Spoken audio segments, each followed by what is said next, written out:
Yeah. Oh, this thing. Okay, good. We're live now. Live now, yeah? Yep, go. Okay, hello everyone. Good evening. I hope that all of you viewers had a nice meal so that you can concentrate on what we are going to talk about. Very interesting subject that we propose. The title is Gerak Independence. Obviously, I'm sure the viewers are already familiar with what we are trying to do. So basically what I have to say is that it has been said that every great nation has its rise and fall, that its rise occurs as a result of the population in general becoming determined to work hard to create a better life, and that its fall occurs when the population becomes spoiled, then complacent, and then finally apathetic. Much of the first world has reached this latter stage, all to varying degrees, of course, at the same time. Unfortunately, from a historical standpoint, the period of apathy is almost invariably followed by a period of bondage, a marked social and economic decline in which the people of the nation become little more than serfs of the state that rules them. Voters in Malaysia are beginning to recognize that they are getting short shrift no matter which party is in power, and that their country is headed inexorably downward, while the leaders seem to be doing rather well. So we have seen political parties have become much like sports team, battling it out on the playing field.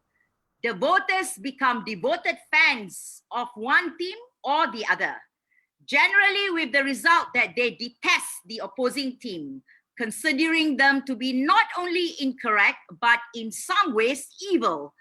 Then we have the frogs jumping here and there like there is no end to the rainy season. The reality is that these political parties over time have become two wings of the same predatory bird, often controlled by their political masters and warlords. This fact assures that party principles mean little or nothing to them. There was a time when the majority of political hopefuls were independent of one another. In today's politics, of course, those who are affiliated with one party or another would state that party affiliation is essential for good governance. So we have come to the conclusion that no party keeps its campaign promises, and no party does much to fix the country's existing problems once they gain office. In fact, each party tends to blame all national problems on the other party, resulting in an endless charade of finger pointing. We think enough of this nonsense, eh? Surely most of you would conclude by now that the party system has done nothing to benefit the country itself.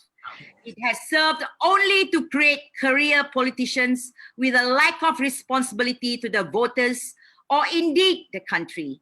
We must now seek for an alternative.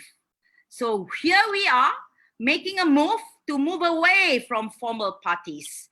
A coalition of independence or Gerakan independence is undergoing formation, complete with a set of principles to be followed, beginning with the dissolution of the implied obligation to vote along party lines. Each independent candidate remains an independent following election, a return to the concept that each member of parliament represents his constituents, not his party. So with this brief introduction to the topic at hand, I shall now introduce you to our panelists tonight. So we have very distinguished speakers here. The first speaker, may I introduce to you all, is Mr. Arun Doraisamy. There you go, you can see him. And he's a national social activist. To be honest, I don't really understand what that means. That's good. But anyway, he is a social activist. He's actually very well known amongst the Indians community because he always highlight the issues concerning the community itself. So, and the second speaker, well, who doesn't know Mr. Haris Ibrahim? He is a lawyer and activist. He's been in this area for a very long time, much longer than me and many of us. So he will be speaking on this topic as well. And the third speaker, we are so fortunate to have Mr. GK or GK Garnison. He is a Malaysian advocate and solicitor, in short, a lawyer lah. He's also an international commercial arbitrator.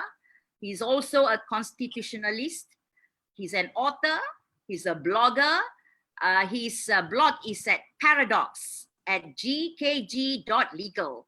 And he's also a YouTuber at GKTV Law.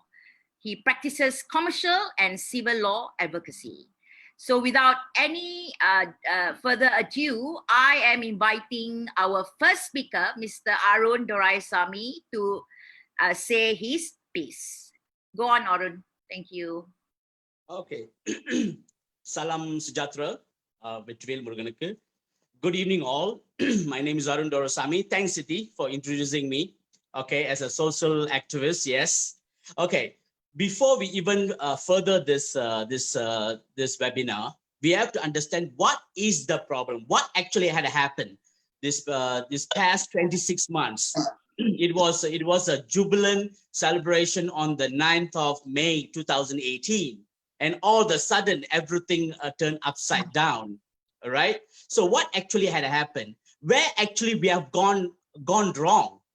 And is this going to be the new order in Malaysian politics that who offers better? 123 at gmail.com. 123. Okay. Is that some interference there? Somebody is talking there. Can we not this one, please? Can you put yourself on? Okay. So the question is this going to be a new order in Malaysian politics? As a voter, who do we trust?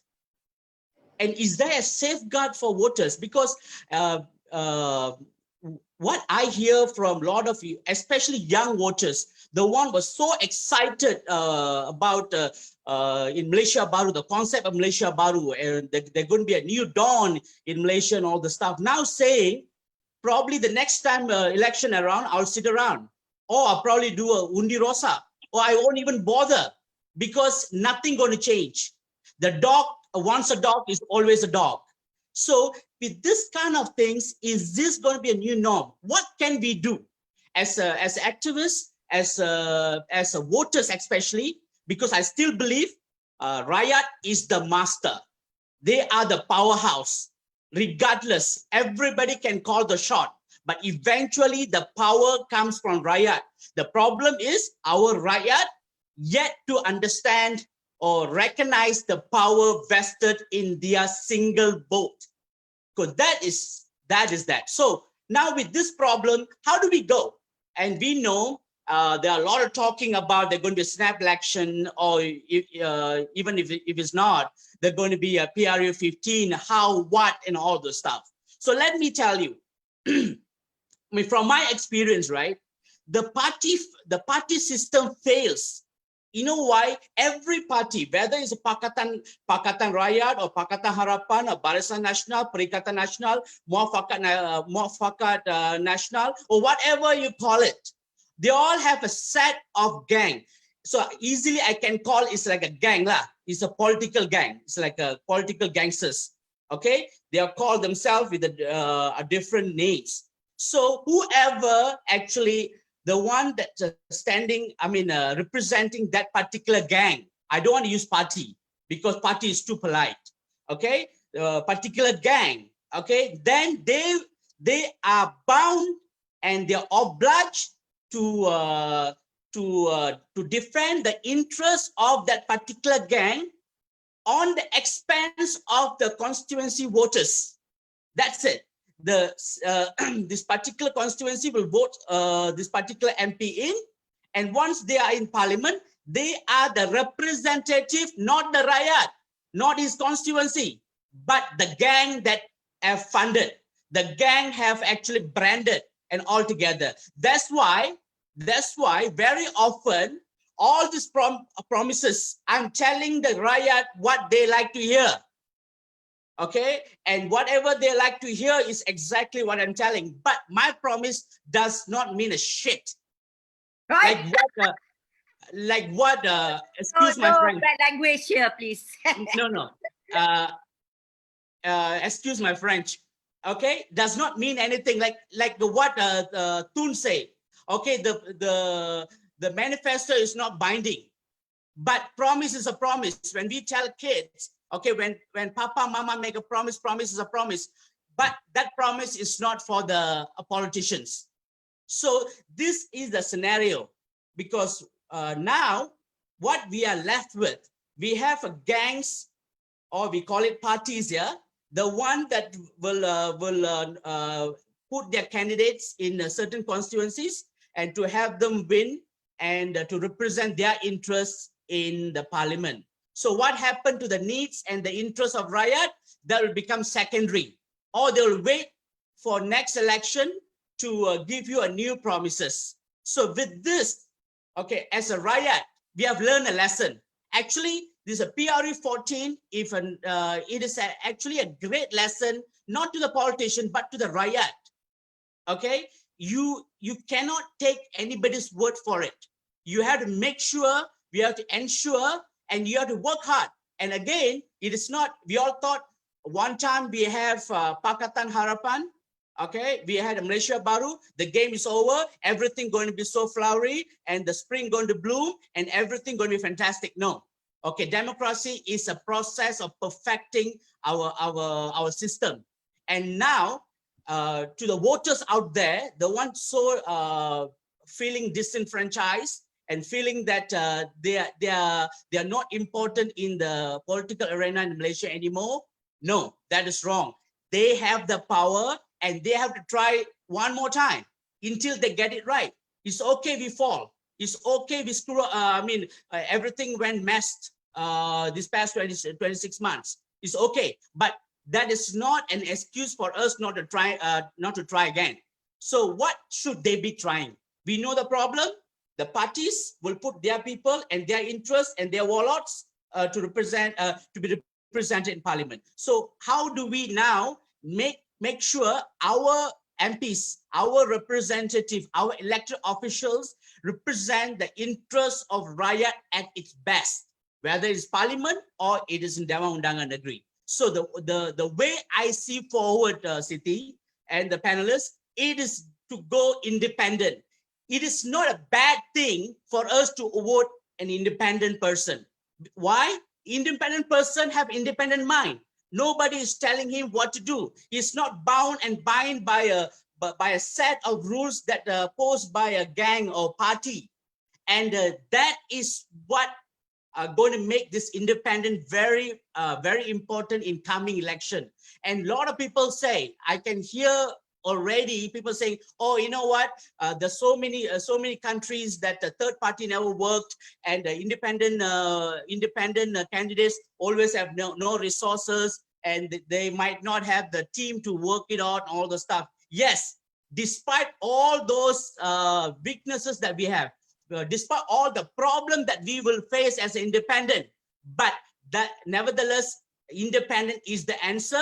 Not to put the entire parliament into the independent, but to have a catalyst or a balancing power. Say so in this particular parliament, about 10 or 50 independent MPs could have made the difference. But unfortunately, we do not have that many MPs, whether we are on the left-hand side or right-hand side. So the Rakyat, okay, do not feel disenfranchised.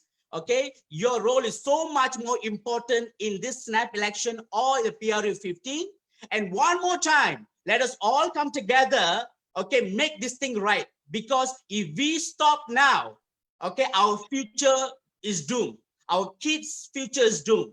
We cannot. We have no choice but to try again until we succeed. And the only way I can see the balancing power in parliament between the leftists and the rightists is the independent. Send some strong independent candidate without party association to parliament to be the balancing power, to insinuate, to put the interests of people first, Rakyat first. And that's what we need. And I call upon all Malaysians, the one so fed up with things that are happening. No, our job is not done. Our job is not done on May 8th, and it's not done now, and it's not done until we get it right and we get all the reforms done. So my humble request to all, independence. Let's Gerak independence. We have a problem, and the Rakyat have a solemn obligation and responsibility not to stay out of this game. It is our country. It is our vote, and the power lies with the Rakyat. Rakyat first. Rakyat first. Yes, there you go. We had our speaker, Mr. Arun.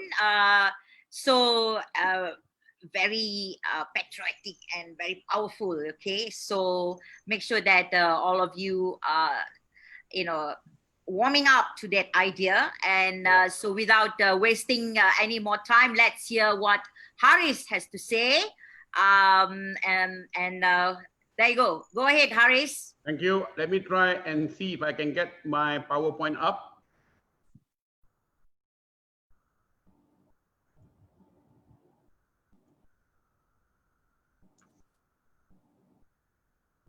Yep.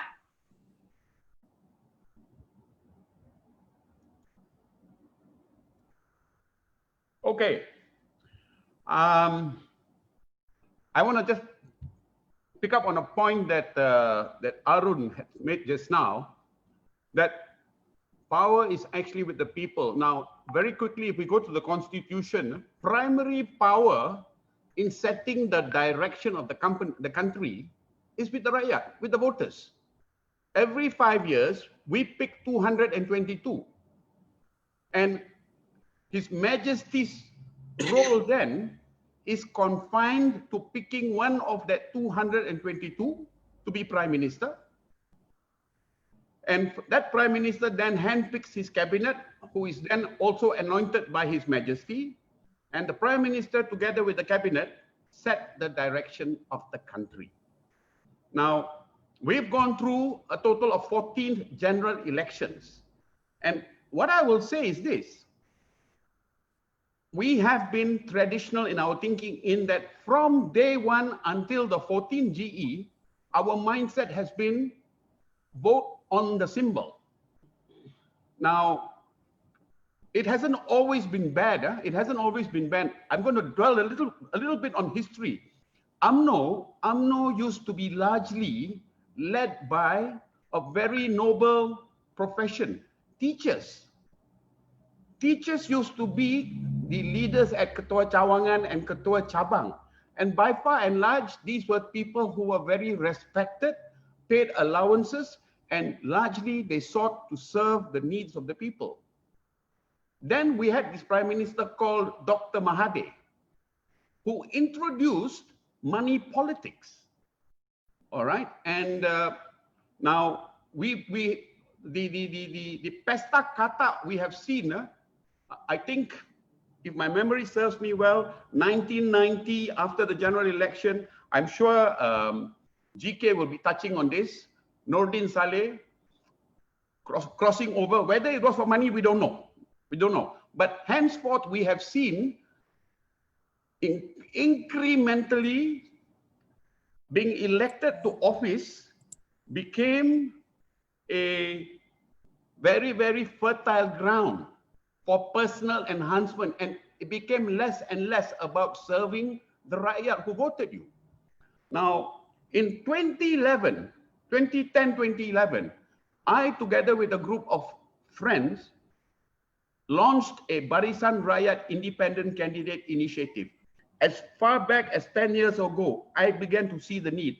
Why? Because we saw in 2008, many parties were putting in candidates. Why? Satu, you have been a loyal supporter of one of the key leaders. It's payback time.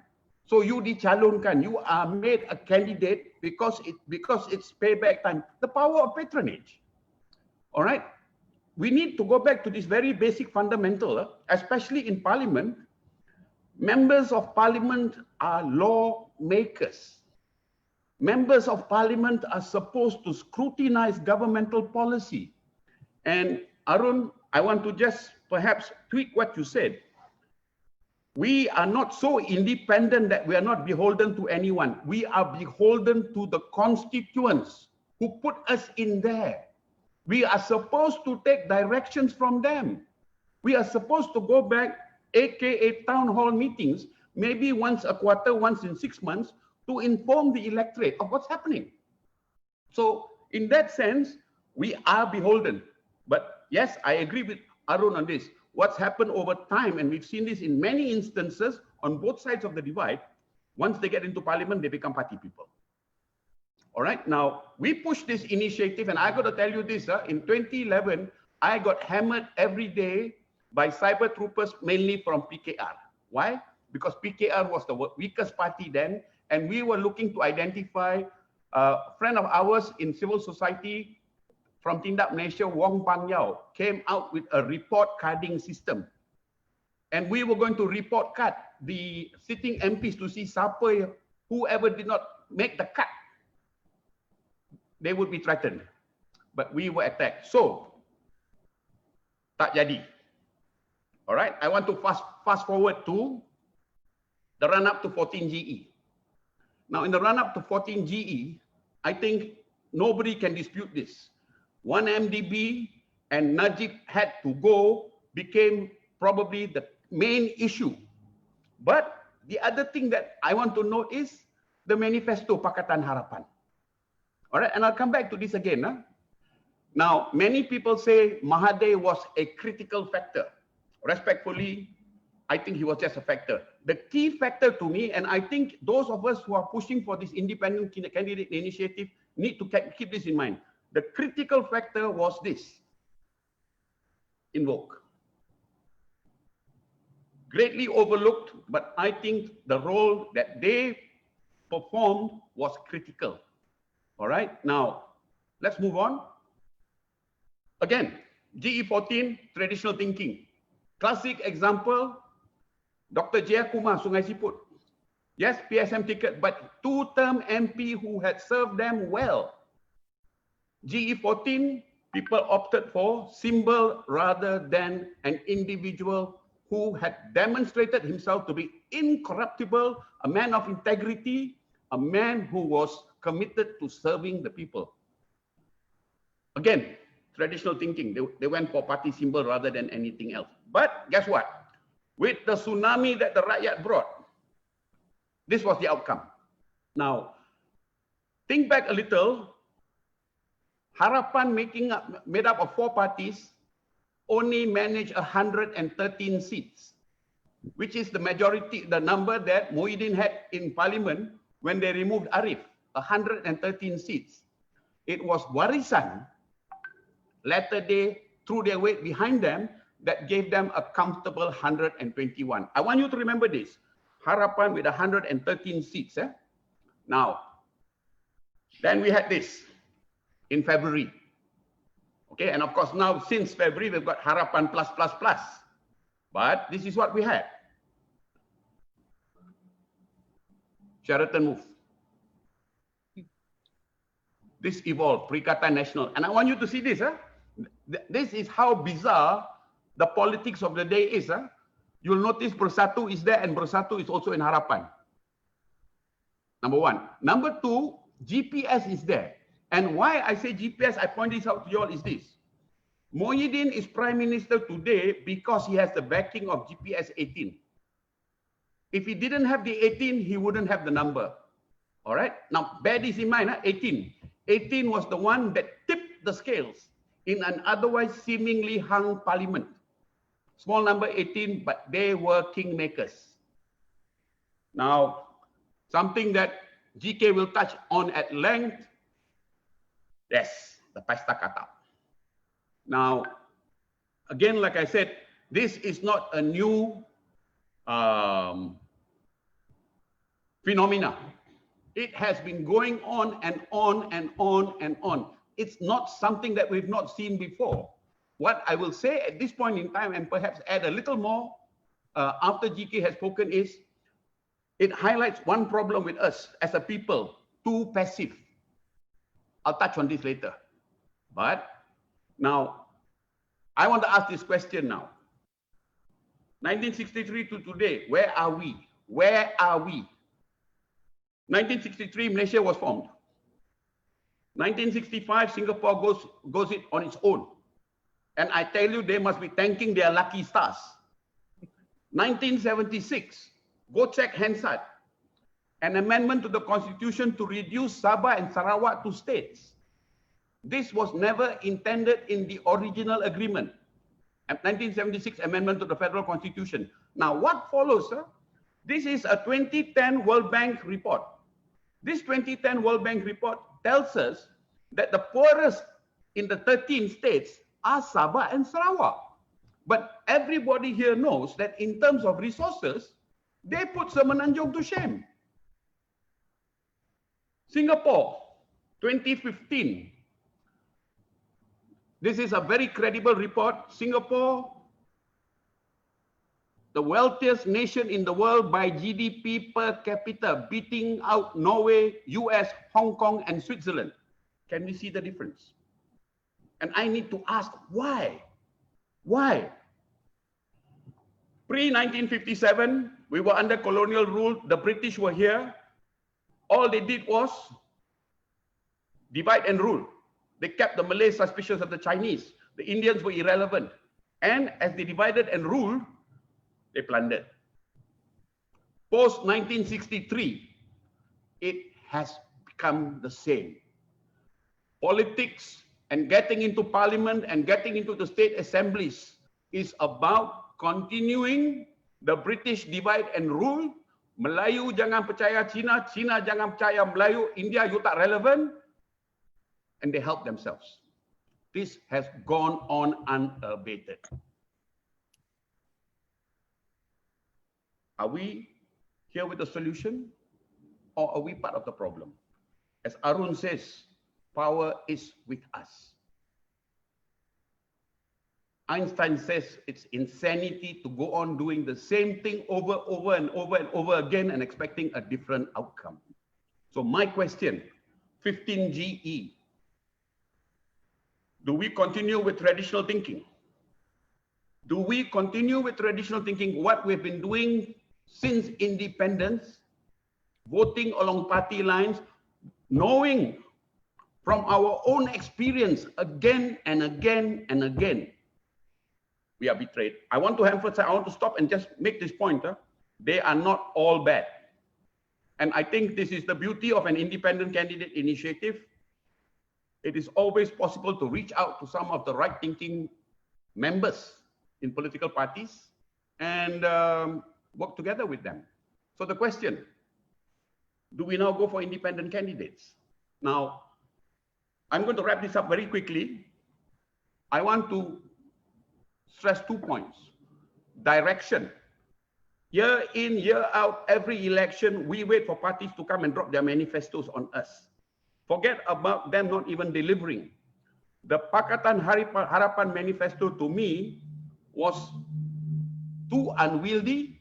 It was more like a 30-year blueprint for nation building. I think we need, if we are going to take the independent candidate initiative into the 15 GE, we need to come up with our own direction. We need to tell them this is where we want to go. These are the changes that we want. I want to share with you the Rakyat reform agenda that we launched, a group of us launched in 2011. Okay, now, you know the one on the top there, MCLM, let's ignore that. Not important, all right? There are 4 reforms here. There are 4 reforms here. Number one, and I think this is the most important, give to the people of Sabah and Sarawak what is due to them under the 1963 Malaysia Agreement Act. If we cannot honor that agreement, we are not honorable people, and maybe we deserve the frogs that are constantly in our lives. That's number one. Number two, restore the institutions of state back to the Rakyat. Judiciary, PDRM, Election Commission, all these are now constantly subservient to those in power. These must be returned to the Rakyat. And I don't mean politicians taking their own sweet time to find people who are beholden to them. We want individuals in there who will not bail out on us at the most critical of times. And you all know who I'm talking about, the most recent. We don't need that. The institutions must be returned to the Rakyat. Our liberties must be restored.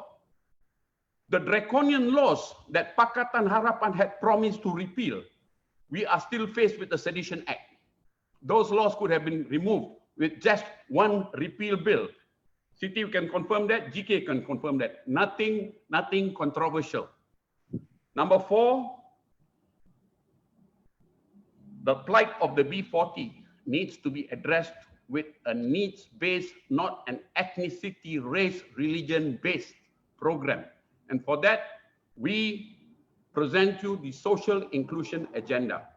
I want to throw in another 3 reforms which actually fit into these. Criminalize hate speech, put in place a Race Relations Act. We need to stop this dividing this nation by pitting Melayu against China, China against India, bumi non-bumi, Islam bukan Islam. This has to stop. And we need to criminalize this. And this can be done in the very first sitting of the new parliament, if there is political will. Number 2, amend the law on pensions for MPs. This is what is proving to be the honey jar, why people who shouldn't be in parliament to begin with are queuing, kissing the hands of every Tom, Dick and Harry up there in power, because this is their ticket to an easy life. If you want to get into parliament to serve the Rakyat. In order to drive that home, this has to be amended. Number 3, and I think this is so important, bring back local council elections. Now, I am proposing this as the backbone of a reform agenda for any independent candidate initiative. I'm not saying it has to be confined to this, but I'm saying it must have this as the barest minimum.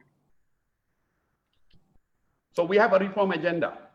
Who are the implementers? I suggested independent candidates, the reluctant politician. I want to give you, for me, the benchmark of my ideal parliamentarian, Dr. Jayakumar. Dr. Jayakumar, to me, is the benchmark that we should be looking to measure against every independent candidate whom we are considering. All right? And what we need is about 20 of them. That's it. All right? So we need to come up with a criteria. We need to come up with a reform agenda. And we need to get the Rakyat behind us on this initiative. I am done with my presentation. Thank you for listening. I am looking forward to listening to GK and then looking forward to seeing questions and discussion. Thank you. Thank you very much, Haris. Very well-researched and in-depth presentation by Haris there. You have heard Haris' ideas on what kind of independence that he has in mind. So now I think a lot of people are thinking, yeah, okay, so we want to vote for independence, but how do we, make a difference? How are they going to be different from these political parties? So I will now let Mr. GK Ganesan to actually talk about the law side of it and see whether there's anything that can help us in tying these people down from being a frog, basically. So GK, please go ahead. Thank you. Dear friends, can you hear me? Give me a Yes. thumbs up. There are about 12 ideas that I want to speak about, and I don't want to repeat what I said in my YouTube channel. I don't want to repeat what I said in my Paradox blog. In my Paradox blog, gkg.legal, please go and look at party hopping. In my YouTube blog, go and look for the same subject. As of this evening, it crossed 19,600 hits over a period of 2 days. That means people are very concerned about it. The first thing we must understand is we must learn to distinguish between politicians and patriots. We as a people are, I think, not very advanced. We think like feudal servants. We treat our leaders like feudal leaders.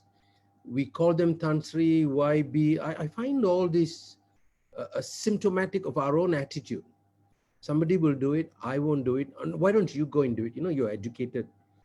This kind of attitude is not going to get you anywhere. Just stop turning up at all these rallies and clapping very loudly when somebody says something that you think is right. And then you go back home and you tell your wife, let them do it. We shouldn't do it because I got to go to work, tomorrow. So as long as 14.8 million people do this, that's the number of voters we had in the last GE 14. We need at least 7 million people to turn up and do something about it. So politicians are not patriots.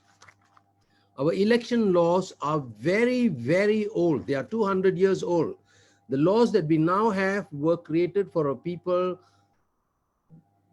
who didn't understand what democracy was 200 years ago. Because the British thought we were savages, that we didn't understand a lot of things and that we needed to keep everything, they needed to keep everything simple for us. We didn't even have any part in the drafting of our own laws. We had a couple of old judges sitting in the Reed Commission in 1957, but beyond that, they wouldn't even trust us drafting our own constitution. In India, Ambedkar and a group of other Indians were involved in it. Malaysia, no, we were not consulted.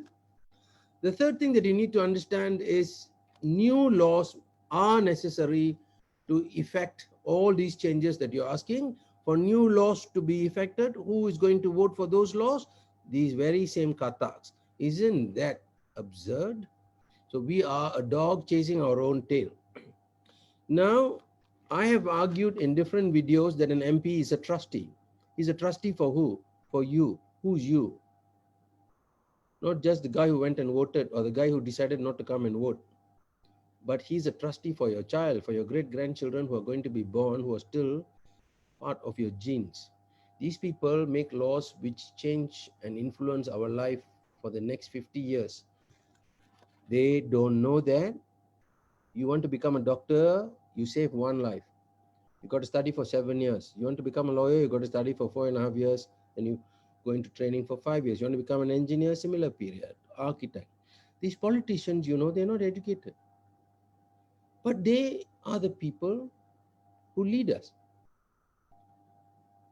The next thing you need to understand is there is a difference between constitutional supremacy and the supremacy of rule of law. The Constitution is only a piece of document.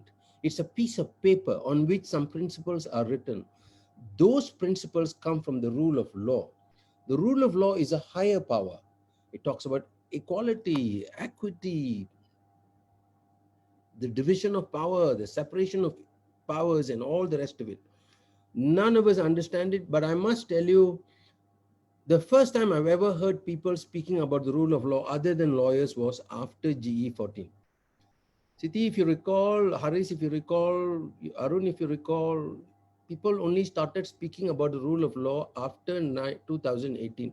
Never heard anybody speak about the rule of law. Fellas didn't even know how to spell it. Okay? Why is that? Because many people like Haris, Siti, Arun, Ambika, particularly Ambika, went around speaking about the rule of law, there is a need for accountability and all the rest of it. So the politicians simply took it as a slogan. Rule of law. You ask him what's rule of law? He doesn't even know how to spell it. So what do you do about it? Nothing lah. Wait for the next 4 years lah. Apa mau weekend mau pergi kerja lah, bro. Huh? See, as long as you guys do this, we're all going to be doomed, I know how hard Haris works. I know how hard Siti works. I know how hard Arun works. Ambiga, don't need to say lah. I do videos. Takes me 2 weeks to write down the script. Takes me 1 hour to record a 5-minute script. Takes me 7 to 8 days to edit a 5 minutes video. The cost is $28,000 per video. My friends come and help me free. I've got 35 videos up there. You know why? There are 2 or 3 or 4 or 5 people who really bothered, who have never met me in my life before. They've just got to know me 3 weeks ago, and they want these videos up there. All of you have to become like that. All of you have to go and do something of your own. You don't have to go and demonstrate on the streets, but if you can write a letter to your MP asking him, what the heck is he doing sitting with a guy who's supposed to be a speaker, having dinner with a group of guys from whom he's supposed to be separate? Write a letter to him and ask him, why don't you do it? So long as you sit in the kampong, in your flats, in wherever you are doing nothing, nothing is going to happen. The next thing is, the MP is a trustee. I've argued this before. He must act in the best interest of the country. When he takes the oath, he says, I, having been elected, do solemnly swear that I will do what? Faithfully discharge my duties to do what? To the best of my abilities, my foot. None of these fellows are doing anything for the best of their abilities. To the best of my abilities, I will bear what? True faith and allegiance. They will bear only money bags in their hands, not true faith. To Malaysia, you know, and will preserve, protect, and defend the constitution. You ask them what is the meaning of the word Perlembagaan and how many A's has the word Perlembagaan got, the Baga wouldn't know. So these are the people who are our leaders. They are not following their oaths. And the reason they are doing this is because you guys are very quiet and you will do nothing about it.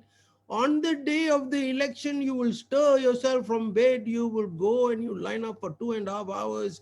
You will go and stain one of your fingers with blue ink. And then afterward, you put the other finger up to the opposition and you go away. And that is the end of your duty. Of course, you'll meet in a coffee shop and you talk about how this thing is going and how that thing is going and what a great speaker Ambiga was and how great Siti sacrificing her life and getting hammered left, right, and center by everybody. Oh, what a great guy Haris is. Then what? Then you keep quiet lah. Go on lah. You go on, because the biggest example you have is America. America has got the biggest lobbies. They've got the biggest group of protesters. But an idiot can turn out to be its president, you know. A flaming idiot. Now you, having done nothing, expect a better person than Trump to lead you? So I'm telling you, you are responsible for the future of this country. And until you do something about it, nothing can be done. Of course, Article 10, paragraph 2 says, new laws can be brought in order to throw away these kata. But you ask a kata to vote itself out and to make a law against itself. You think the kata is going to do it? He's got 4.5 years. 4.5 years is a long time, huh? Because you can bring into power a law within 4.5 years, which, you know how long the Internal Security Act lasted? It came in to go and fight against the communists. Now they have taken the ISA, they've cut it into small bits, cut into 4 different shapes, and they've called it different Poka, Koka, Muka, and Kaka, you know. They call all of that. It's all the same thing. It's ISA. They can go and detain anybody they like. Yesterday, somebody came to see me. Guy has been detained 45 days. Family doesn't know a damn thing. Nobody knows what's happening. Poka. Okay. Poka means A, B, C, and D. Are those requirements met? No. What are you going to do about it? Nothing can be done because Parliament gives him the power.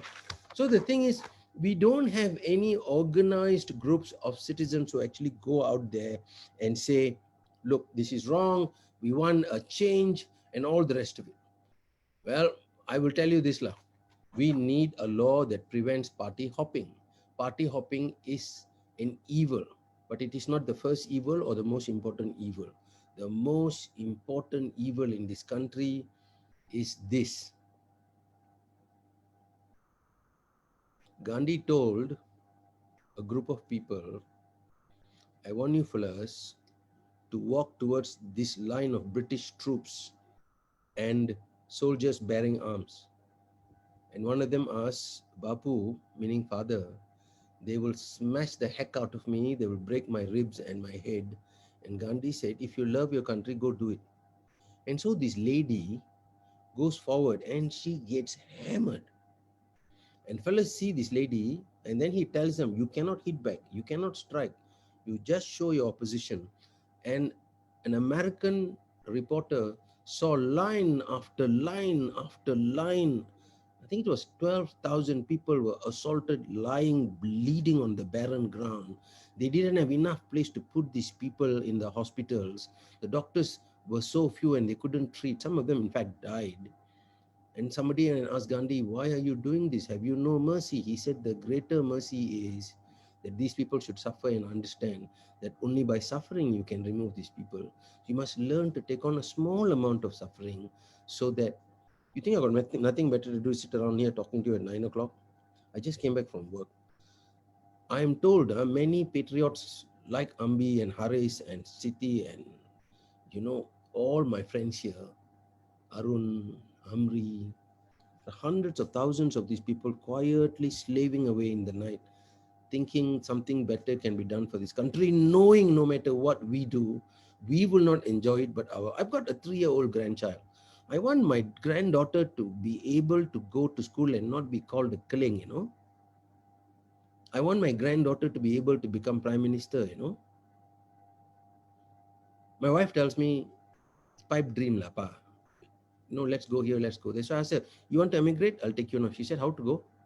This is where I was born and this is where I'm going to bury my bones.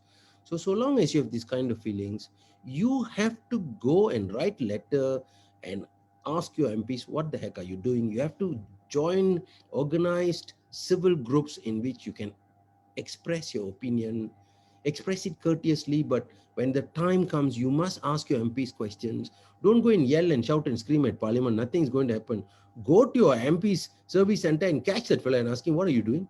Why are you doing this? Why are you not doing that? Put posters around his building and say, this guy hasn't done this for my constituency. Then he will respond.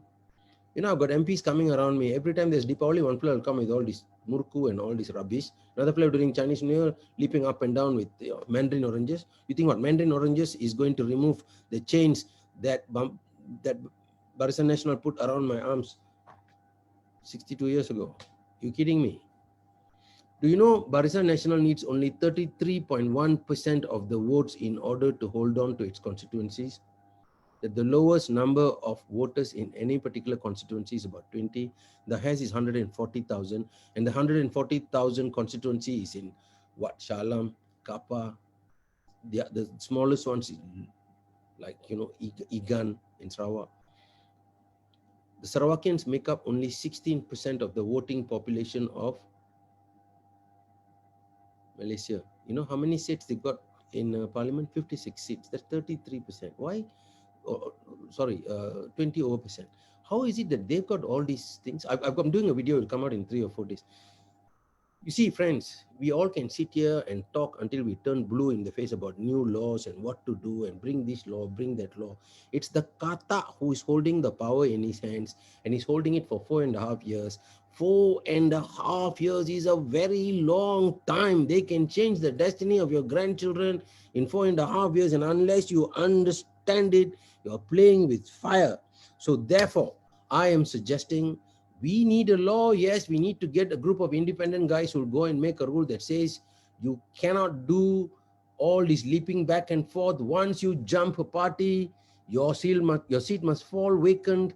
All the expenditure of doing a re-election, you must personally pay. Otherwise, you must become a bankrupt. And then for a period of 10 years, you cannot stand for election. You cannot become a senator. You cannot become the CEO of a public listed company. Judges should not become CEOs of all these public listed companies after they leave. All these politicians should never get any more pensions. Nothing, zero. You finish, you leave your MP seat, you're done. No pension for you. You think what? You are sitting there for 62 years, you're screwing me. And then after you leave, I must pay money, taxes, so that you can earn and sit in the house and talk about racism and this, that, and the other. No, I will not allow it. I will do things peaceably. I will do things politely, but mark my words. I must do something for my country. I was once a soldier, strapped a 9mm Browning to my left, and I used to walk around in the jungles with my colleagues who were Malays and Chinese and Punjabis and Sikhs and name it. I had all these friends. Some of them died for the country. I love this country. This is where I'll bury my bones. But dear friends who are listening to me, patriotism is not just loving your country. No. I give food to you. It doesn't go inside your mouth. By you taking and putting it inside, it's not going to nourish you. You have to act. Good night and thank you.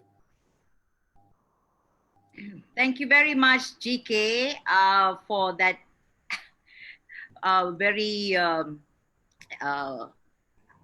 wise or very your opinion on this matter with regards to your family and all that. You know, and then yes, I would wish to see you know, a woman to be a prime minister.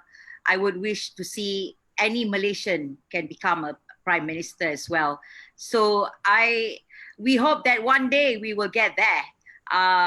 So we still have plenty of time. I am going to give a second round of any kind of things that you might have missed. Maybe Haris want to say something before we go to the Q&A? Well, I just want to echo what GK said. You know, I've said this before. I said this at a church in Shah Alam, that if Malaysia was attacked from the south and the north, and we didn't have enough able-bodied men, and if we went to the factories and asked them to take up arms, guess what? They're all foreign workers. And their response is going to be, ini bukan negaraku, saya mari sini cari makan. But unfortunately, if we have, and I think GK nailed it when he said patriots. We say, ini negaraku, tapi saya mau jaga periuk nasi saya. How different are we then from the foreigner who's here to repatriate monies home? We need to take ownership. Now, you know, getting that anti-hopping law in will require us to first to get enough people in there who care enough. What do we do? And this is an important question.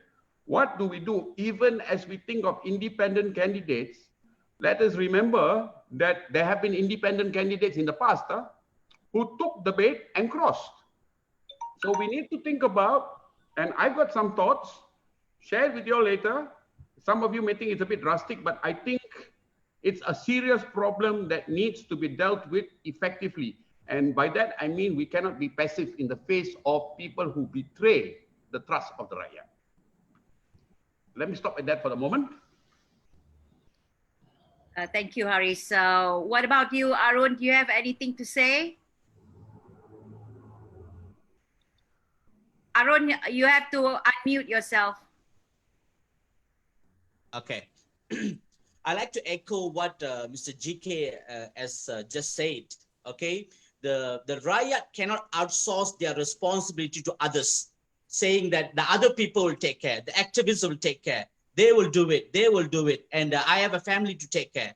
This is also part of their responsibility. Berat, I mean, Rengan sama di jinjing, berat sama di pikul. We all have to come together for this. And this one reminds me of one of the philosophers from India says, bad people choose bad leaders. I think it's also about, it's about the Rakyat, the voters too. Okay, there's a lot of Rakyat, they become very complacent and become very loyal to those politicians that hands out money. So basically, whoever the person standing or the politician, he can buy your goodwill by paying out, dishing out money that actually belongs to you. So it's about time for the Rakyat to do a self-reality check. Are we really the real Rakyat we are talking about? Are we the real voters we are talking about? Is this the voter going to decide the future of our next generation, for our kids, for our grandkids? So it's about time for us to come out from that kind of gutter thinking that he can buy my vote, he can buy my goodwill, he can buy my loyalty. This one I'm talking to the voters, yeah? Just by dishing out money. Doesn't matter whatever he does. Doesn't matter wherever he steals. Doesn't matter what type of value system that he has. Doesn't matter that his value system and my family's value system does not jive. So it's about time for all the voters, at least the good portion of the voters, to do a reality check. All of us, every single voters in this country have a solemn obligation to check if they are indeed a worthy voter, or they are actually a person that can be easily bought over, the person that can be easily, the person that do not like to take his responsibility. So I totally echo the sentiment from Mr. GK that Rakyat cannot outsource. It's about time. Get your work. Like the American always say, if you want to get it right, do it yourself. Do not outsource it. Okay, now I have the first question. I think it's all in the minds of the viewers and many others with regards to this hopping, like the frogs. Is there any way that we can actually ensure that the independents will not jump over?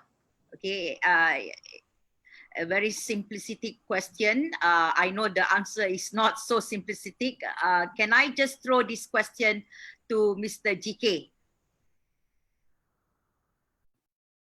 Well, I don't think, can you hear me? I don't think we can guarantee that independence cannot be bought over. I have said this before. They give us all sorts of promises. The moment they get elected, they fall prey to the highest bidder. Self-interest exists in everybody. So we've got to be careful when we elect leaders, that we elect someone like Jekoma, people who are patriots, people who are not interested in themselves, people who are interested in the Rakyat. And how do we know that this person is a person who is a patriot? There's no way of knowing. You got to make sure that he's got a track record, that his life speaks for itself, that he has a record of assisting people. He's got good ideas in his head. Some people are patriots, but they're damn stupid in parliament. They don't know how to talk. They don't know what they're saying. They get hysterical. You listen to sakit telinga, you listen to some people sakit telinga, So we've got to have a right balance to do all that. We've got to have people with ideas. We had people in parliament, the first time they came into parliament, they became ministers, complain. This was mistake, that was mistake. Well, we all know like that was mistake. You do something lah. I don't want to hear about all this. So we need people in there who can do simple things. No need to have 500 ideas. Two enough or one enough. That's my idea. That's my view. Thank you. Haris? Okay, I also saw the question, I think that come up there about whether we can lodge police reports. Now, I don't think police reports are going to take you anywhere, but I want to share with you all, and this goes back to what I was saying just now. We are too passive. We are too passive. In the run-up to the 13 GE, at that time, some of you may or may not know, I was banned from going to Sabah and Sarawak. And so I had made Labuan my base. Now, close up to the date of election, we met some of the leaders from Sabah and Sarawak. And this is what we told them. We told them, we said, if they were going to, after the election, cross and fall to the seduction, take as much money as you can, and then get out of the country. Because if you don't get out of the country, we will do everything we need to do to force a by-election. And I was asked, are you threatening us? I said, no, but I'm here to tell you that a passive people will reach a breaking point. Unfortunately, we have sat by and watched so many frogs take what they will, and electorates in the constituency that he belongs to can, as GK said, do no more than sit at the kedai kopi and complain. Now, imagine, Maria Chin Abdullah is my MP, and if she were to cross, I would be outside her house and I will get people to rally at her house day and night, because I don't want her to have the peace of mind. So I'm basically saying, as GK says, there's no guarantee. There's no guarantee. I think we have to be very, very careful in the filtering process, in the criteria we set, and we need to have, to settle on this. Quality more important than quantity. Quality is more important than quantity. I personally, my personal view is look to the younger generation. Look to the younger generation. I find that my generation, we take a long, long time to catch up with even new windows. It's a fast changing world. My generation, my father's generation played a big role in screwing up this country. I personally think let's set the platform, although having said that, if GK Ganesan says he will bertanding, we can make an exception. Him GK, Right. because at the end of the day, we don't want to be sending washing machine repairmen into parliament to make laws at the end of the day. Yeah. So back to that point, the point is we have to stop being passive. Whoever pledges to stand as independent candidates and who pledges to serve us in order to push the reform agenda, we must make it clear to them. We will not take crossing over lying down. Okay, I think my input on that one is that legally it might be difficult to bind anyone because of the laws that we have. But as if you all watch GK's video, he explained quite in detail that the government can actually, or the parliamentarians can set up this anti-hopping law if they actually read the constitution properly. But if you want to know more, have a look at what GKs have said in his video with regards to the anti-hopping law. But as I said many times to other people as well, why zooming on independence, jumping over when even the political parties, people themselves, they are the one that jump over here and there. So, we need everybody calling out for a third force. So this is the third way. Give it a chance to the independents rather than to these political parties. But as Haris has said, within these political parties, they are good people. For example, you mentioned Dr. Jayakumar just now. I can vouch for him. This guy is such an honest guy. I have been in his old Volvo with all the wirings in the car. I was shocked to see. And I was thinking, wow, and I understand this guy, every money he received, every single cent he gives back to his constituencies. So, constituents. So this is the thing, it's about the person. It's not about the political parties.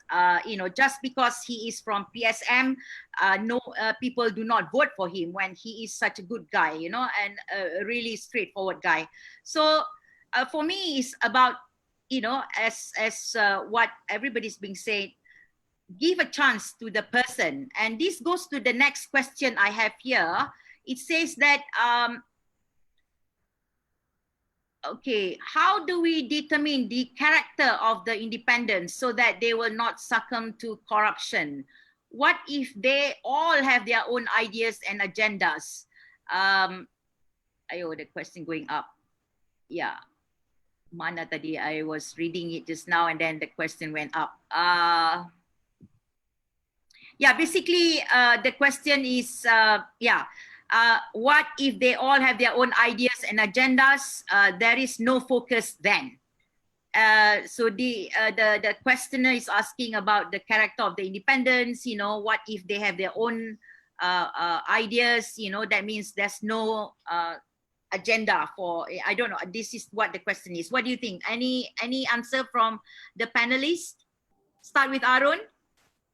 I think, Siti, the responsibility of venting out the independent candidates, it lies on the constituency is staying, okay, is standing. So the voters there have a responsibility to make sure that they check his credentials, his credibility, and to know him as a person. And there is no 100% guarantee.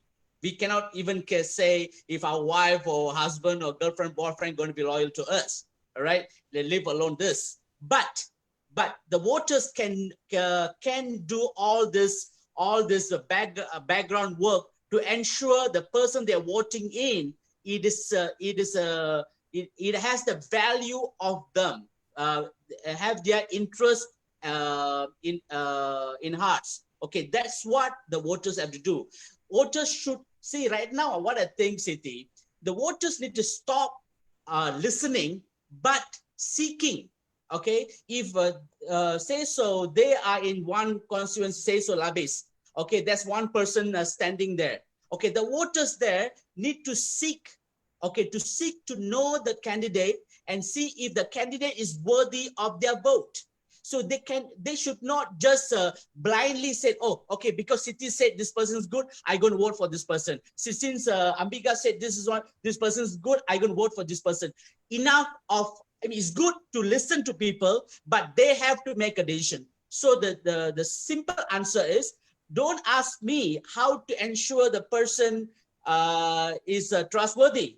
You do your homework, get to ground. It is your representative. It is the person that's going to decide your future in your constituency. You have a responsibility to ensure that this person is good.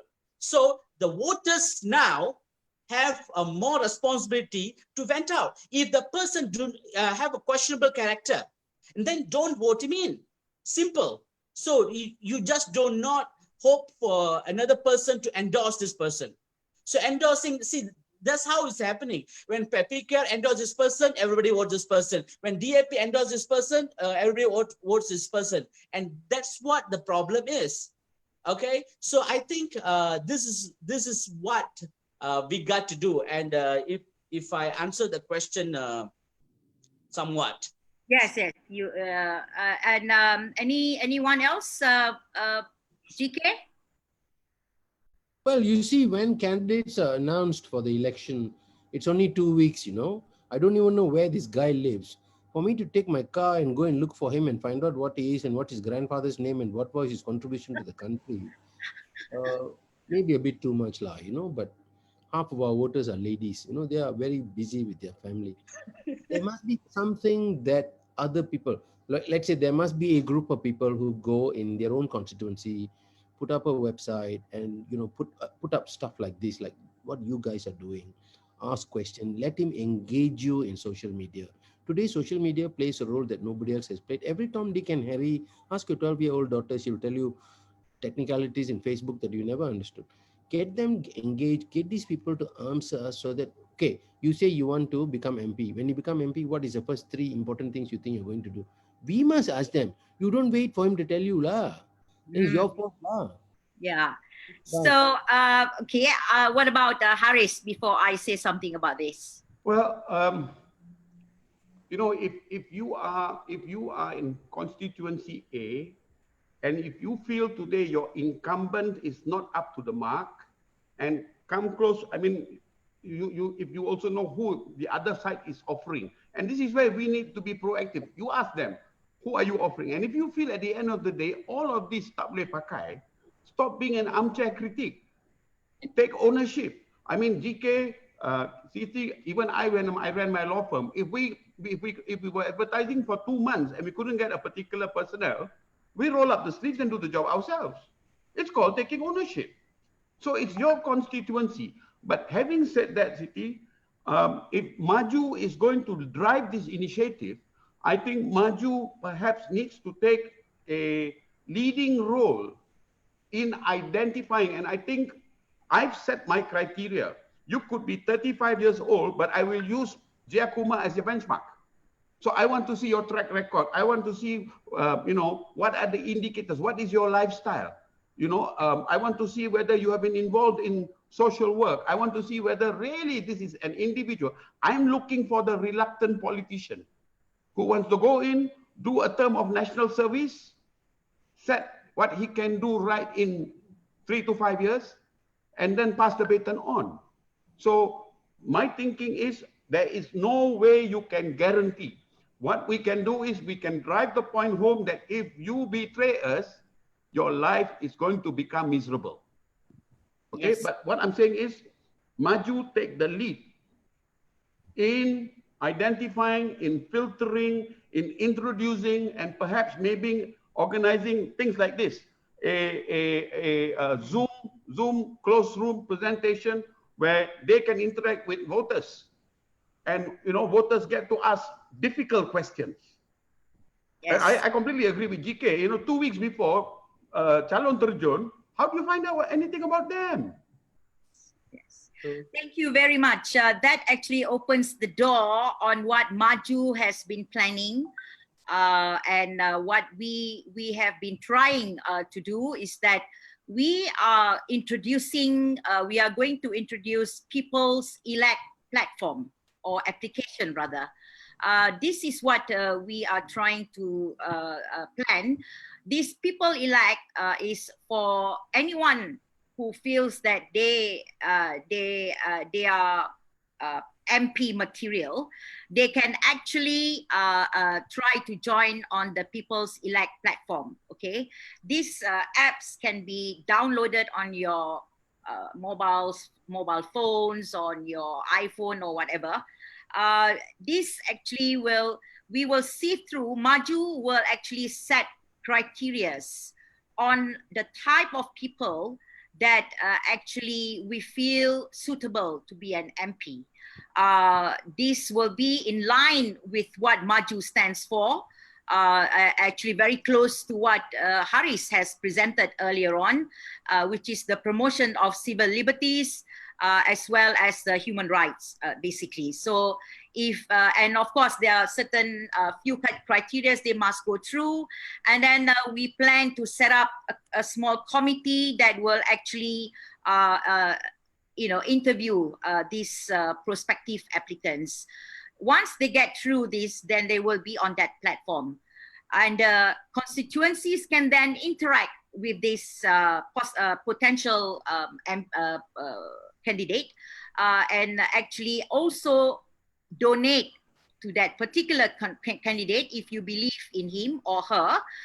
This will answer this, who will fund the independence? The question, there's one question here, which is who will fund the independence? Because MAJU is not a political party, and we don't feel that we should be a political party, but we will provide the platform and how people can interact with these potential candidates that we feel are suitable. And obviously these candidates will have a track record in which we believe that he or she is clean and a good upstanding person to be representing you in Parliament. We hope to actually get this application moving as soon as possible, as soon as we get funding to actually do the application. And this is where we try to actually change the scenario in our political scene. Instead of just thinking about political parties, it's time for us to think a third way, meaning that independence that have the same values, the same direction, and the same intention for the country and for the nation. So, basically patriotic people, not people who wants to take advantage of their position as an MP. So that's what MAJU planning to do. We hope that we will get the support from the public that we are trying to provide a new way of this Gerak independent. So now the other question, well, I think this question, can independent MP later join any party after winning an election? I think that's being answered already in depth by all the speakers. We can't guarantee that they won't. We can't stop them either, but we hope with the quality of people that will go as independents endorsed by MAJU, they will not be bought. They will not be easily bought. They will stand by their principles because they are patriots. They are not politicians. Okay. So now the next question a lot of it is about question on the character of the independence. And I think I've already answered that. Police report answered already by Haris. Okay. So one question. So how will I, the Rakyat, know that I am voting and carrying out my responsibility to the best of all available information?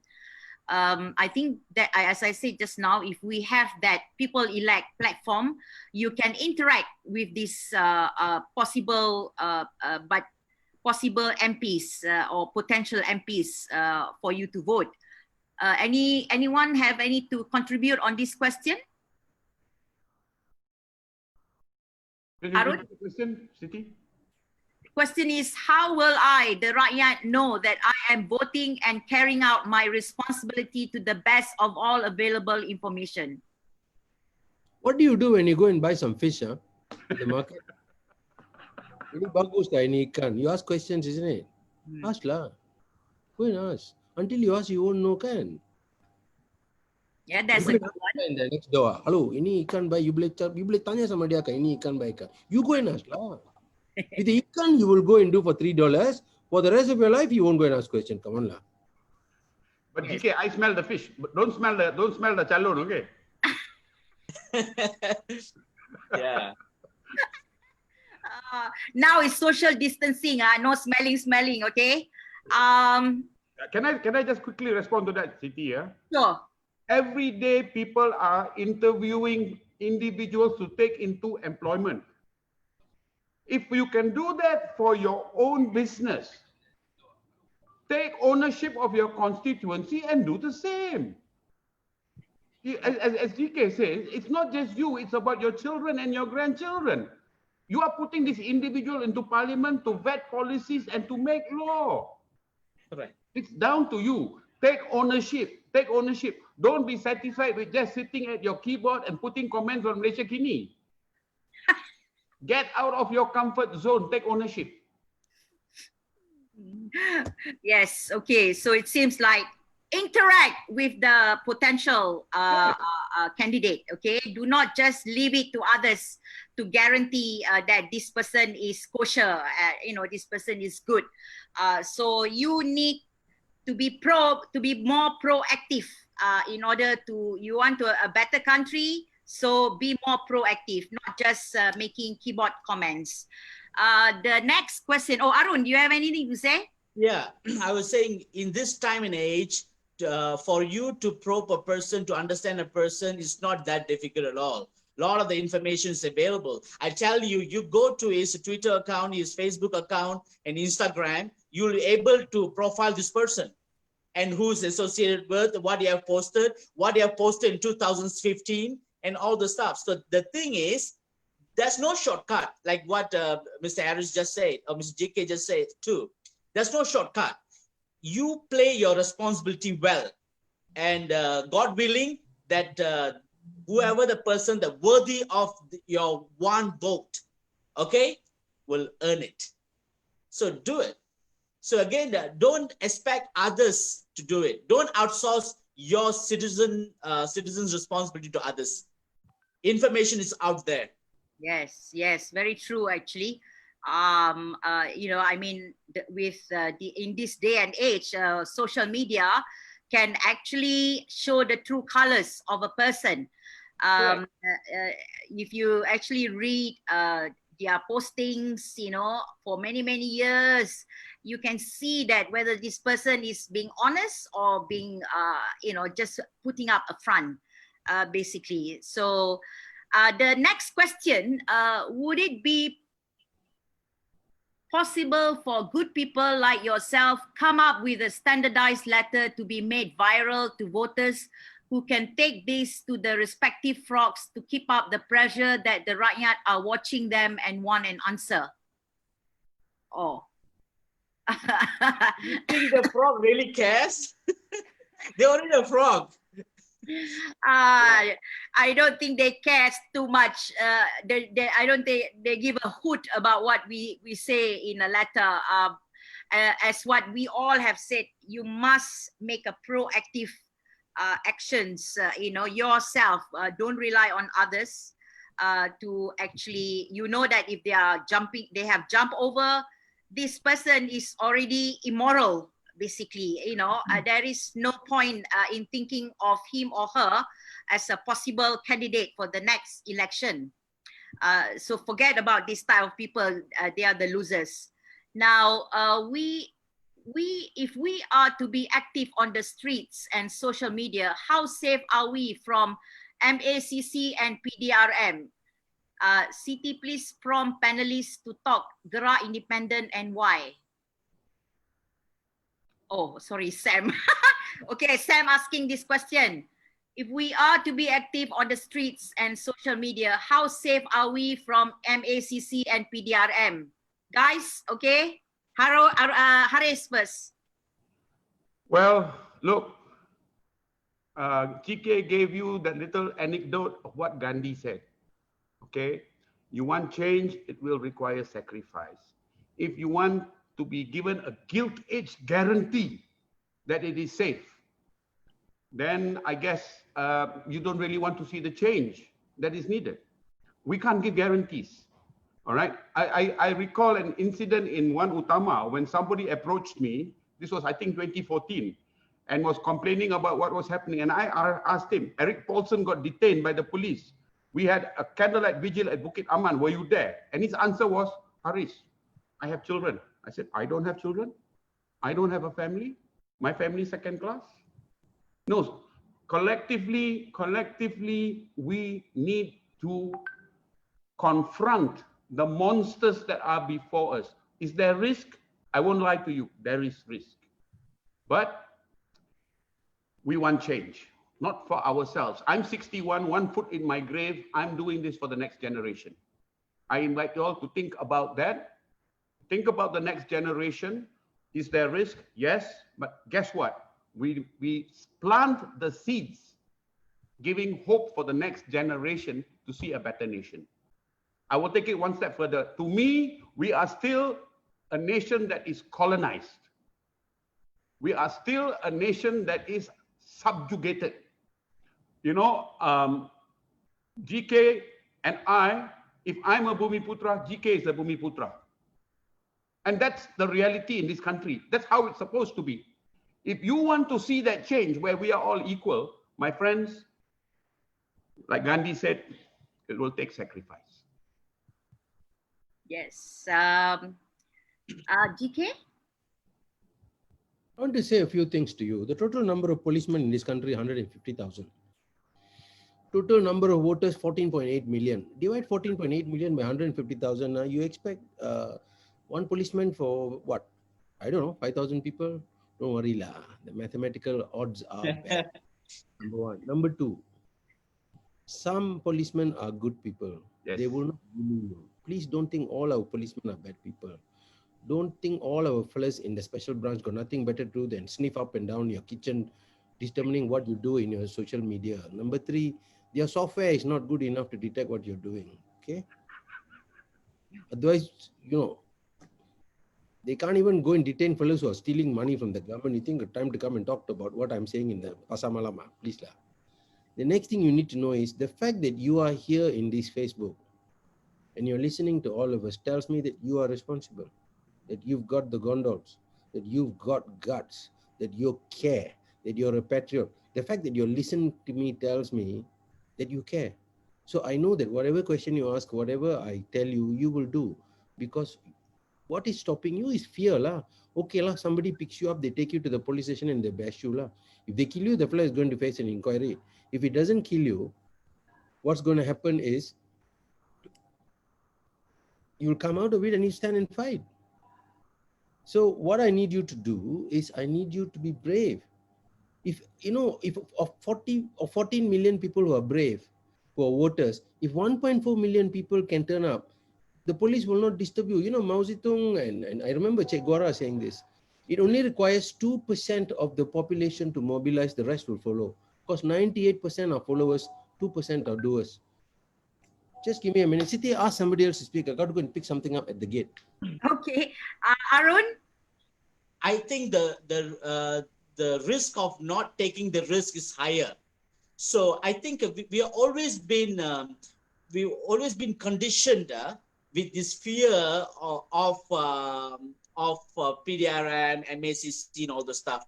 As a citizen, okay, we abide by rule of law, okay, but the rule of law should not be out of the fear, should be out of the responsibility as a citizen. So there's no need for fear, and I think not taking a risk, defending our right and the future is a higher risk for you to take. A lot of people might not even see that now, but it is. So I think all those little people that think scared of the PDRM and scared of being in front, scared of being noticed, scared of being questioned by SB and all those stuff, need to come out of it, because even driving is not safe. Now, even going to mama shop for breakfast is not safe. You still have to wear your stuff. So I think, but weigh in the risk of not taking a risk. So put away the fear, be a good citizen, follow the rule of law, yet be firm defending the right for your next generation and for your life now. Nobody will do it for you. It is your country too, and it is your responsibility to your generation, to your kids and to your grandkids. Okay, thank you. That's my advice, okay, as the one who gets a lot of police reports against me, you know, and to the angst of all this ignorance that I've not been arrested or charged or whatever. Let me tell you that, like GK said, the police, there are many nice policemen and women as well, okay?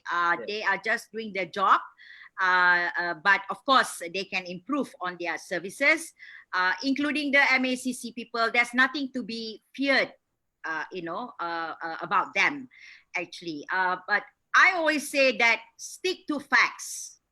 Stick to facts. Of course, there will be people who will manipulate and spin whatever that you said on your social media or whatsoever. I'm never afraid, because I know what I write or what I say as facts, okay? And those are my opinions. And it is, but you don't go and say, you know, something which is like, you know, saying nasty things, you know, about somebody or anything, which are not facts. You just stick to facts, and if you stick to facts, you'll be all right. For example, if you yourself said that I want equality in this country, I want no discrimination in this country, and that is not against the law to say that, okay? So imagine if everybody, you know, how many millions of Malaysians actually say that, you know, the impact will be great. So do not stay silent, and fear is our number one enemy, actually. We are all fearful of something, of the authorities. I understand the fear, but we must overcome this fear by speaking up. By staying silent is not going to help us to change this country. So it's very important that all of us actually speak up and do something if we want change in this country, okay? So there is a question here. Can MAJU set up an online school for future leaders? The course can be called The Art of Statesmanship.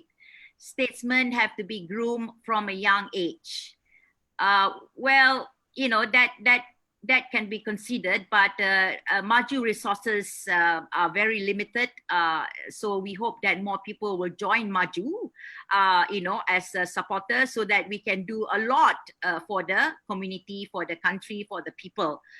Unfortunately, not many people, you know, have actually joined because they feel that, oh, I want to be impartial. Well, you know, I mean, if you want to be impartial, you know, then stay impartial, then you will see the country go down whole. Here, more question. Can independents be part of a coalition? Otherwise, how will they put pressure on the powers that be? Haris, I think you spoke about that just now. Yeah, well, I think the idea is this. If you have enough quality people whose integrity we are confident with, the idea is to perhaps be able to try and get 15 to 20 in. Now, if looking at how even post the 14 GE, when Mahathir and all needed to rustle up the numbers to form a comfortable majority of 1-1, and now with Moidin, my thinking is that flank, if you can get 15 to 20 in, it's no longer just about a pressure on government, but you may well be needed, your numbers may be needed to be part of a coalition government. And that is probably where we have the strongest pressure to push our reform agenda through. And understand this example, say for instance, if say for instance you form that coalition and the main parties do not appear to be sincere about pushing the reform agenda, en bloc you step out, it collapses, and the people would have seen that an independent drive can work. Yes. All right. So I'm very hopeful. I'm very, very hopeful that if we can identify these quality people and get them to rally round the reform agenda as our caucus meeting point and drive that, we might be able to do more than just pressure the government. We may in fact be needed for a coalition government. Yes. So basically what Haris is saying is that even though the independents under the coalition of independents or the Gerakan independents, they all have the same mind. So even though they are small in numbers, they may be the kingmaker, you see. So the question then fall on this one, can independents be part of a coalition? Otherwise, if they are independent, they will never have a role in government. Doesn't this defeat the purpose of all this hard work? I think that is wrong. Haris just explained just now that, when once you are an MP, you are in the parliament. If there are, let's say, 15 independents of like-minded, the coalition, they are going to be a bloc to be reckoned with. If the government, let's say the government wants to pass any kind of law or whatever they want to pass in parliament, they need the support of these few people, okay, these independents. So it's actually a force to be reckoned with, yeah, even though they are small in number at first. So I think people need to understand that independents, even though they are not big in numbers right now, but if they are all of the same mind, they will stick together to the same values and principles, and therefore they will be the kingmaker in parliament. So we are not looking at big sort of suddenly taking over the parliament, but as somebody asked a question, how do we teach the rural area? That will come later. We cannot do everything within such a short period of time. But for now, at least looking at GE15, we hope that there will be at least 15 to 20, as Haris said, this like-minded coalition of independents endorsed by MAJU, in which these possible candidates would have time to interact with the public to know their values and all that after going through the sieving by MAJU. And so hopefully these people are the people that we believe that will stand by their principles and not be easily bought. So this is what we are thinking of. Another question, Haris, are you going to run for election, in coming GE? I see the question is from Susan To. Now, firstly, I think, as I said earlier, I want to commit myself to building a platform for younger candidates. All right. I think that the world is such a fast changing globe that the younger generation are perhaps the people to work with, number one. Number two, if we are looking at 15 to 20 constituencies, I think I am of better use to this initiative if I am free to travel through the constituencies to help where I can, harnessing the almost 20 years of experience I've had working on the ground. But having said that, I vote in PJ. The incumbent would be Maria Chin Abdullah. I will evaluate. I will also evaluate to see who else are in the horizon. And if Maria Chin comes out passing the report card, then my support behind her. Otherwise, I will look to see who's available. And if there's none, I might consider. Yeah. Arif will run, okay? No. I want to drive this point home. I would prefer not to.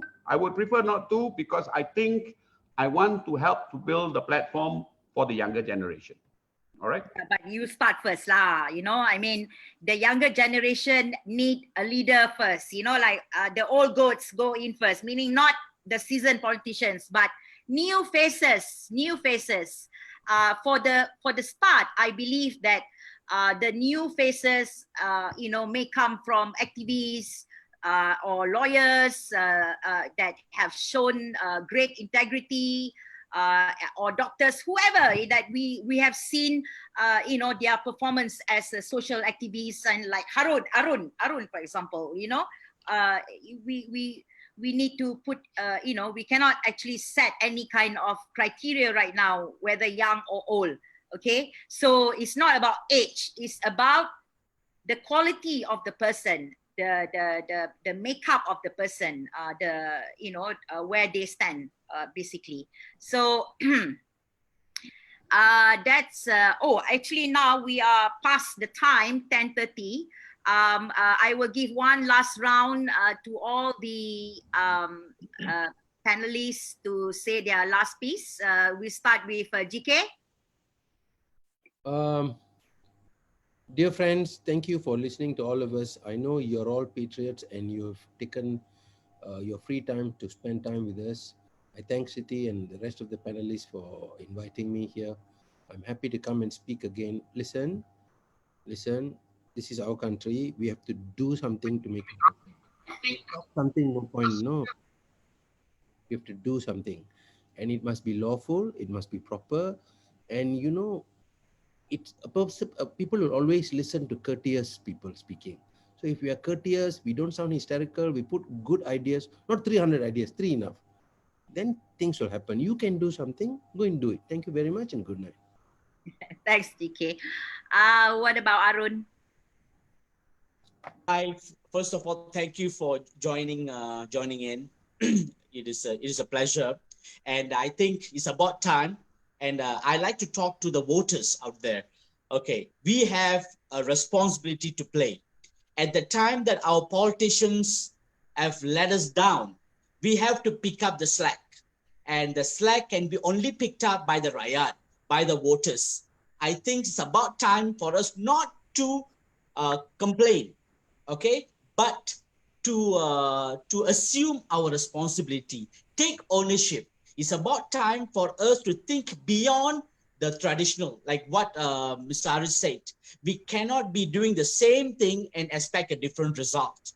So it's about time for us to think out of box, to do the impossibles, for us to fight and defend our future, not only for us, but for our kids and our grandkids. So it is important for all of us, whether we are outspoken person, if we are quiet person, we are rural person or urban person, we are educated, non-educated, old, young, doesn't matter.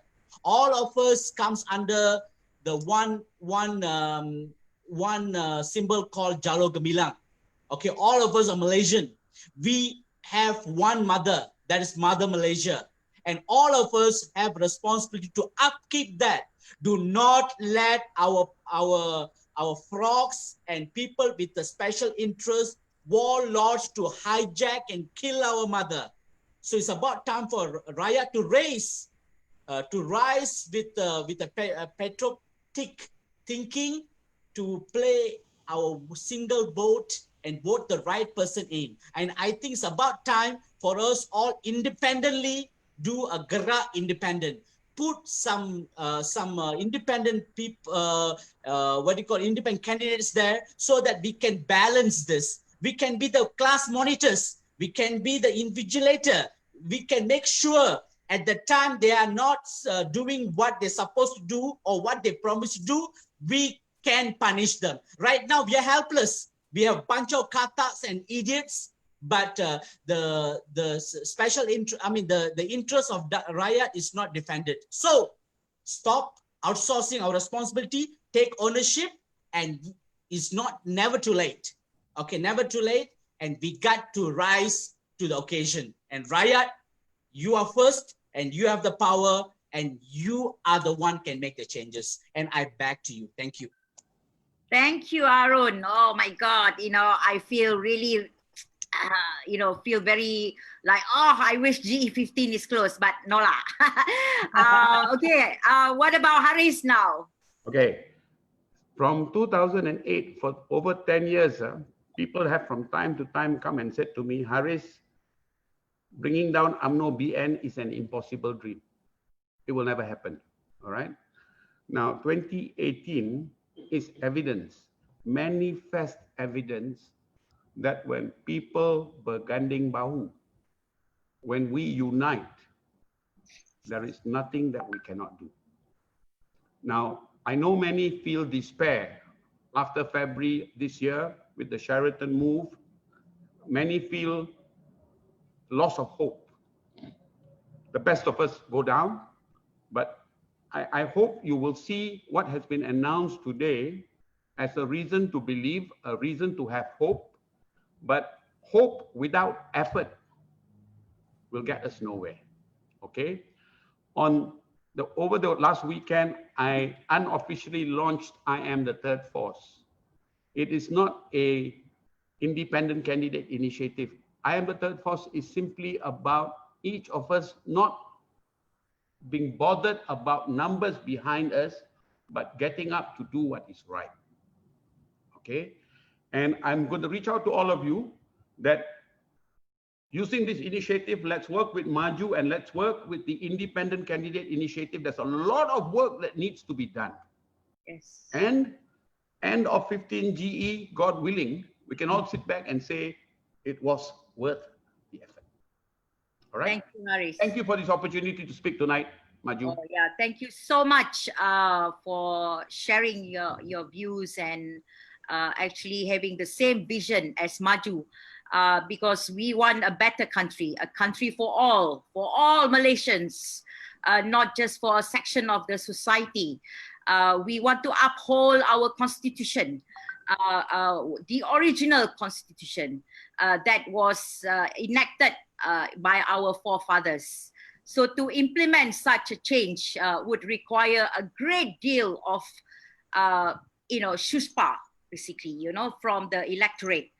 And voters, you have to be aware of the fact that the party system is not your salvation, but your downfall. As long as the majority of our voters in our country return time after time to the burning barn of party politics to save themselves, our enslavement will be assured.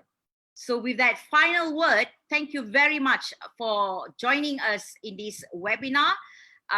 Do watch out for the second section of our webinar, in which we will answer more detail of how MAJU is going to make this work, this Gerak independence work, okay, with regards to funding and how it's, basically how it's going to work. I'm sorry that we cannot answer all of the questions, but I believe you all have got the idea that we must actually think of a third way. And the third way is the Gerak independence.